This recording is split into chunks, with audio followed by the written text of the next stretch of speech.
Allahu Ekber, Allahu Ekber, Allahu Ekber.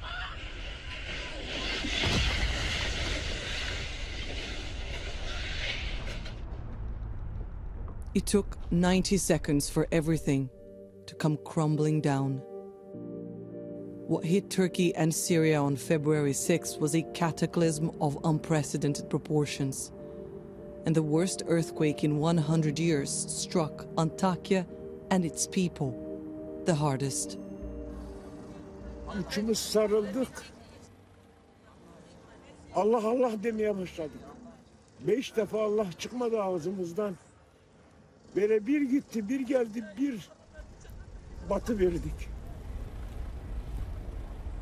Bu polis oğlumun adı Hikmet, Hikmet dedim. Buradayım dedi. Sabret de yavrum dedim. Hanımın adı Şefka ama Gülom dedim. Gülom dedi. Şefkam dedim, Şefkam dedim. Hiç ondan ses gelmedi. Hiç ses gelmedi ondan. Allah kimsenin başına vermesin. 52 yıllık evliydim. En küçük çocuğum 42 yaşında. Tamam kardeşim. Allah razı olsun. Kasim says he's now waiting for what will probably be his wife's remains. His son's body has been retrieved and is in this plastic bag nearby. His entire world is gone. Allah kimselerin başına vermesin bunu. Across the city, people's faith was being put to the test. Evet, yardım ediyordum. Cesetini işte çıkardık, bir tanesini, kendi baldızımı çıkardım. Kafadan kopmuş yani. Şimdi de bir bacanam var, bir de küçük kızı kalmış orada. Antakya was founded in 300 BC and had seen its fair share of disasters.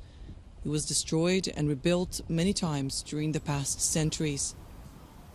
But when this region was struck by a magnitude 7.8 earthquake, it caught everyone off guard. Sokaklarda kaldık. Saat 4'te deprem oldu. 5-6 saat oldu. Lütfen her yere yazın. Hala hiçbir yerden yardım yok. And several days into the tragedy, help was still slow to arrive. Hepimizin evleri perişan oldu yani. Yıkıldık. Ne yapacağımızı bilmiyoruz. Mehmet is himself a survivor, but doesn't remember how he managed to get out of the rubble. He says since the earthquake, he's had to sleep in his car with his wife and their 7-month-old son. Without electricity, water, or sanitation, those who survived the earthquake are at great risk. Infectious diseases such as scabies and cholera are spreading fast, and aftershocks happen all the time, every day. But Mehmet says he doesn't feel them. His focus is elsewhere. Diğer enkaz altında kuzenlerimi daha çıkartamadım. Yani orada da 15 kişi var.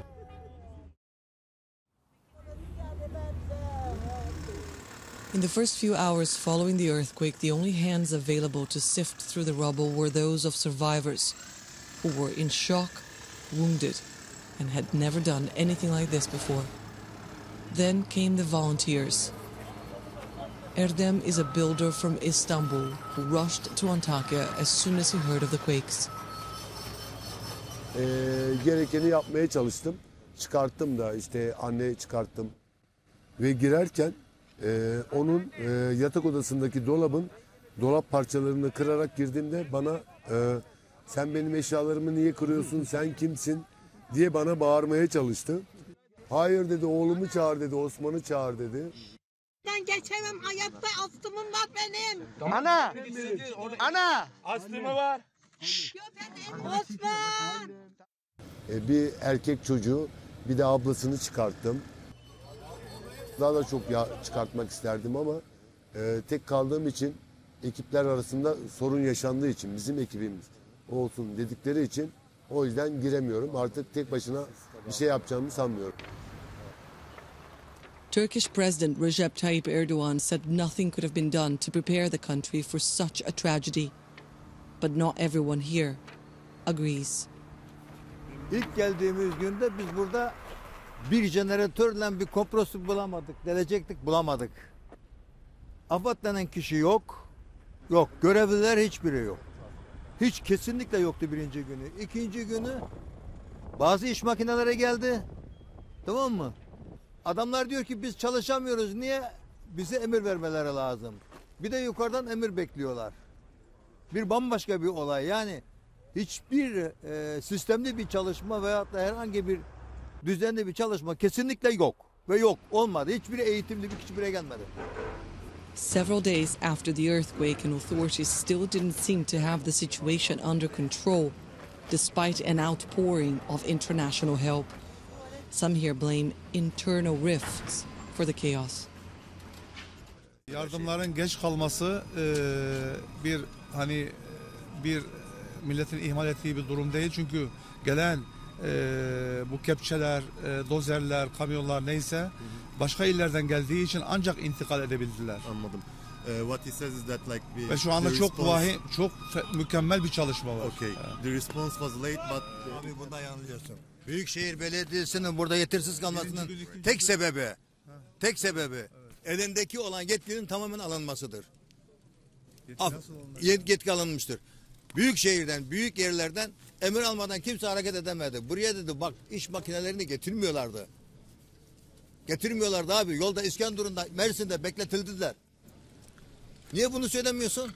Ben bunları görmedim. Ben görmedim. Gelen adamlara bir söylesene. The catastrophe has brought Erdogan's centralized governing system under renewed scrutiny, giving the opposition a powerful argument to mount a challenge in this year's presidential election. A vote some here believe Erdogan may try to postpone if he feels his chances of winning a third term may be compromised. Antakya served as a testament of the multitude of worlds that can coexist in one city. Here, a synagogue, a mosque, and a church once stood meters from each other. Now, they too are ruined. Antakya was such an important trading center that it was once the Roman Empire's third largest city. And this, Independence Road, was the world's first lighted street.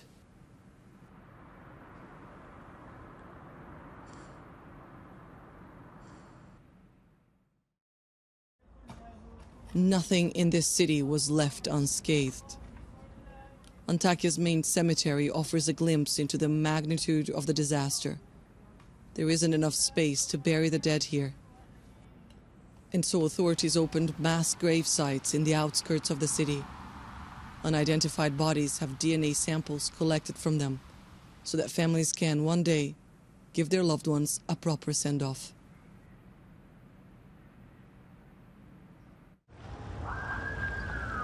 Meanwhile, the race to save the living continued well past what felt like a normal window of opportunity.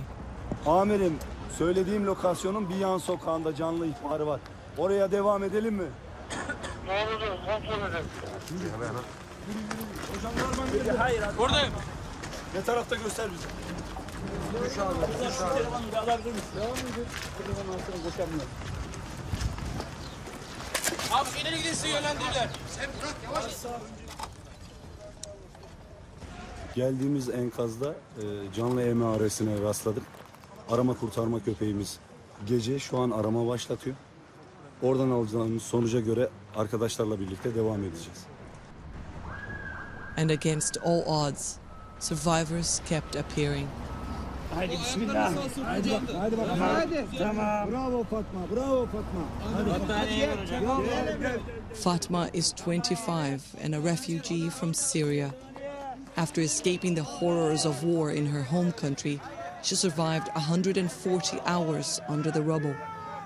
She's now given yet another chance, just as this city, at rebirth.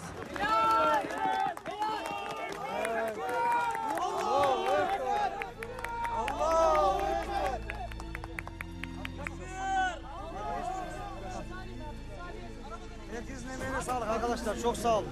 Elinize sağlık abi, elinize sağlık abi. Congratulations. Well done.